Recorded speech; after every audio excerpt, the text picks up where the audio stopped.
咱来看国际新闻，讲到这美国联邦调查局掠到一丛加州跨年连环炸弹的攻击阴谋，有一个自称是孤岛解放电线的极端组织，暗算要伫咧洛城，抑个南加州各类所在，甲这因家己制造炸弹点火爆炸，锁定美国企业抑个移民执法人员，警方目前也掠到4个嫌犯咯。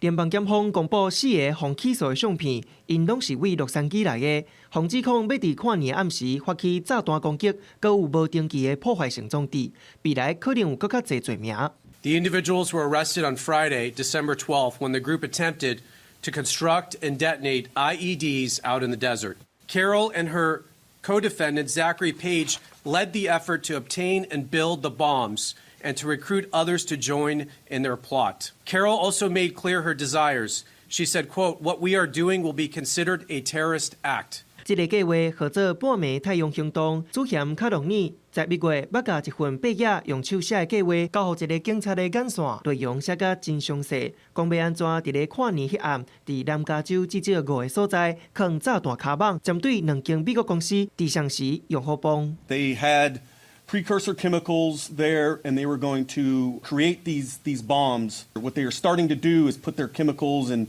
wares and the components out on the table. 警方伫卡洛尼的主体找到真侪张孤岛解放电线相关的宣传物品，顶头阁写美国去死、孤岛甲巴勒斯坦万岁、甲 ICE 车柄等等的字。搁伫另外一个所在找到完整的攻击计划文稿。检方表示，这4个人拢是孤岛解放电线洛杉矶分支接近成员，伫咧社群媒体顶头自称反资本、反政府，而且搁有挖进巴勒斯坦。 强烈反执法的想法，